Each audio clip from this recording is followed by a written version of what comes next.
these days are subject to an information overload. They know too much, uh, and they're exposed to so much more than we were exposed as children. So before you decide to advise them on COVID, or tell them that let's talk about it, it's important to ask them, what do you already know? I'm sure they know most of it, sometimes even more than you, because they've also been reading, they've been talking to one another over their own chat groups. They've also seen family members testing positive.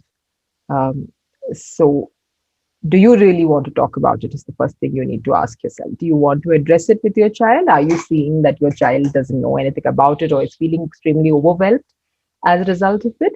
Um, Evaluate that as a parent and take a call.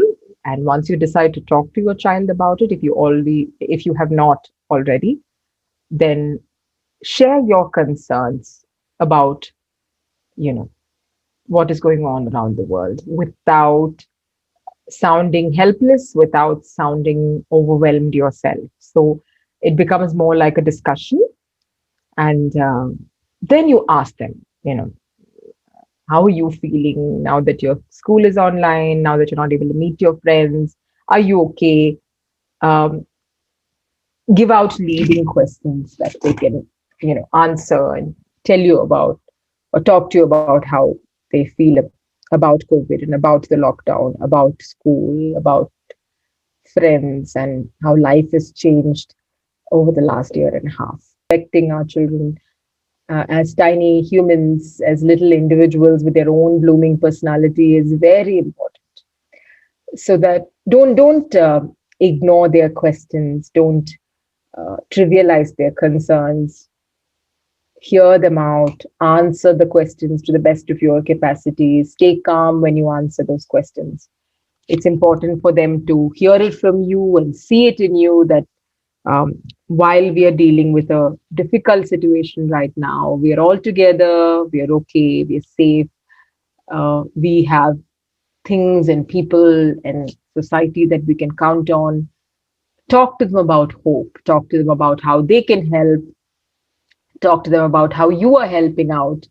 It's a great time for us to inculcate these values of responsibility and caregiving among the little ones in our house. So that way they look at the pandemic not as a problem that is becoming worse, but as a problem that can be resolved if we follow certain guidelines, if we do things together, and look out for one another. So I think keeping that hope up as parents is very important, and giving out information respectfully, uh, and also, telling them that you're also worried. It's okay to tell your children that this scares you as well, but without,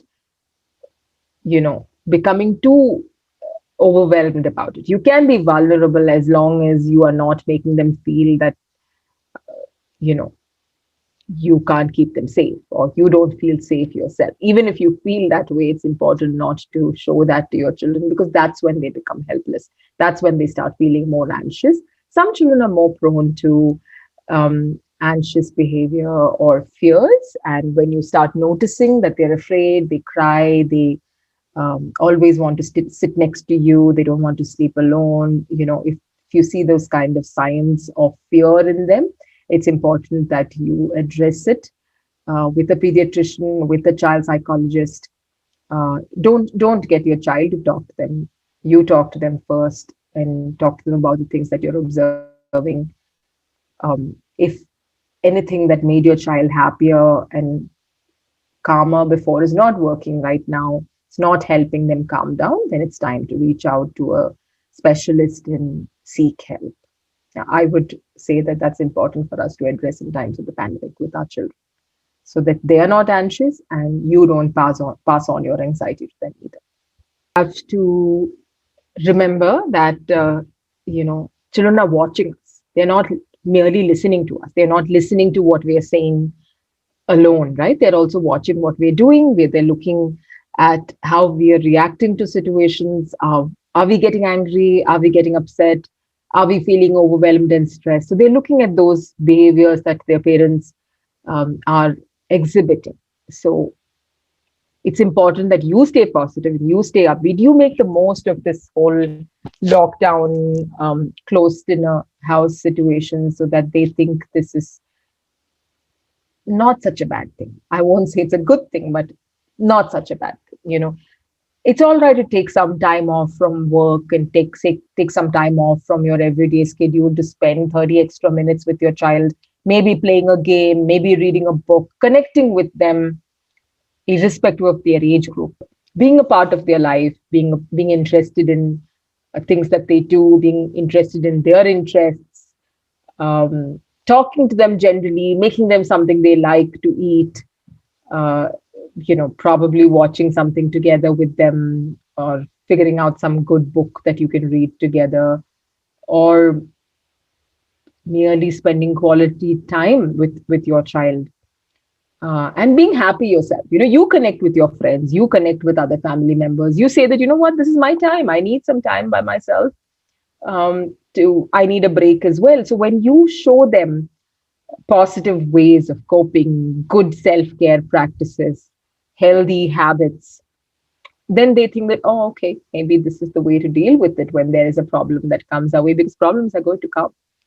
We're all going to be dealing with problems. They're going to be dealing with problems when they grow up. And as parents, our responsibility is to teach them the right ways to cope with it by practicing those habits ourselves. Whether it's journaling, whether it's reaching out, whether it's talking, whether it's volunteering time, whether it's helping another person who's in distress. Sometimes, giving children a sense of purpose and showing them what your sense of purpose is. When you take care of your parents and in-laws and other elders in your family, um, going out of your way to make sure that they're fine, you're teaching your children that, life doesn't revolve around you and your comfort. You're teaching them to include others in your happiness, and you're making them feel that that's the way to make the world a better place. Little ones, of course, you can buy their affection, literally buy their affection. Make them something nice to eat, you play a game with them, or get them something they like.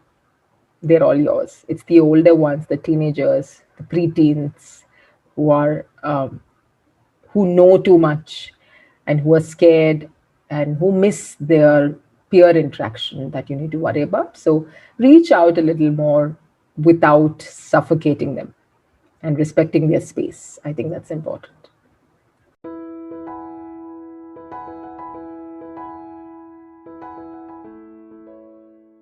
In children these days has become more common than it's supposed to be.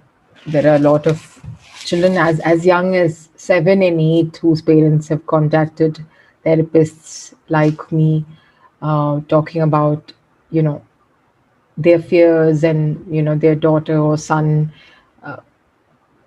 exhibiting signs of extreme stress, extreme anxiety. And the symptoms are merely when school was going on. I think the things that came was that they're not concentrating online, they're turning off the camera, they don't want to talk to the teacher, those things. But that does not necessarily mean anxiety. It could simply be that the child doesn't want to respond to an online, educational event. It doesn't want to attend class. It doesn't want to. Some children just don't like, being a part of a social gathering, especially with camera and things like that. So, is that the reason? Before you conclude that your child has anxiety, it's important for us to see what are the things that they're doing that is causing this worry for you. So, are they frequently visiting the restroom? Are they wanting to pass water too often? Are they finding it hard to sleep? Are they finding it hard to concentrate in their work every single day? Do you see them biting their nails too often? Are they pulling their hair? Are they having tummy cramps? Are they complaining of unexplained, like stomach aches and headaches? Are they crying a lot? Are they getting angry? Are they walking away too much? Are they not eating properly? Are things that make them happy before, like cartoons or fun things that they used to enjoy before the pandemic? Is that not making them happy? Is that not calming them down? And has this been going on for more than a few weeks? And is it happening every single day? These are the things that you need to look out for.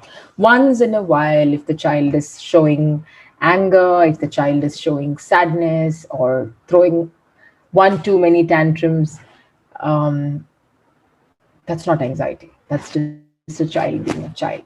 Okay, so it's important for us not to jump into conclusions and start feeling anxious ourselves, right? The first thing about children going through problems, and as a parent, how you handle it, is to understand that you know your child best, more than anybody else, more than your doctor, more than the therapist, more than anyone else, more than the teacher. The mother and father know what's best for your child.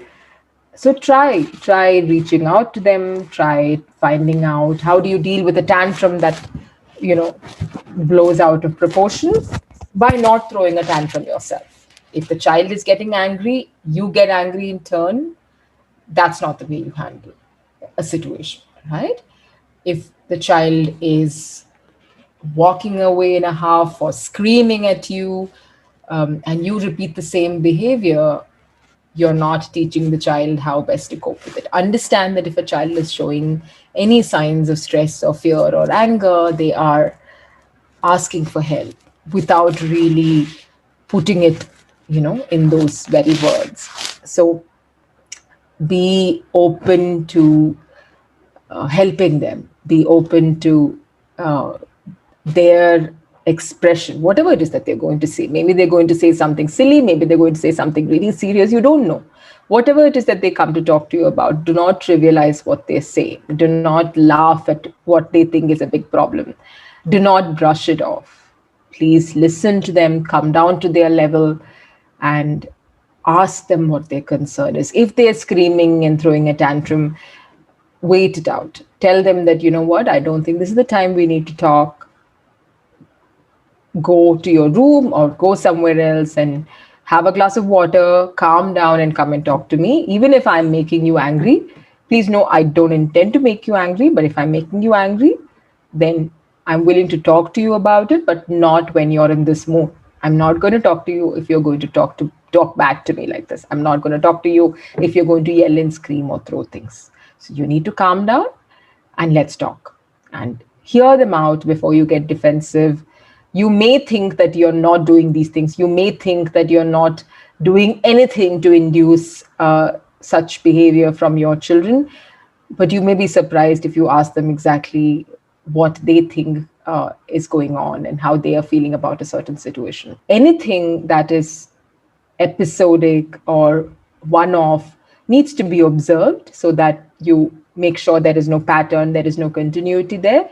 So, and if there is a pattern, if this is continuous, if this goes on beyond a certain period of time, say 4 weeks, 6 weeks, then you definitely need to look at seeking help. Since it's a child, I wouldn't suggest waiting for as long as it takes for an adult symptoms to form a pattern and manifest itself. Since it's a child, if it goes on for maybe more than 10 days, maybe 2 weeks, even after the situation gets better.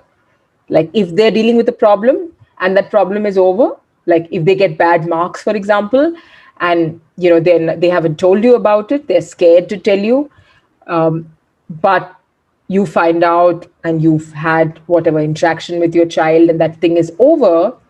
And even after that, if the child is continuing to feel scared and anxious and worried and angry or upset, then I would be concerned. I would want you to talk to your child a little more to find out if there's something more that's bothering them, and ensure that they have healthier ways of coping with it, and tell them it's okay to talk about it if there's something that's bothering them.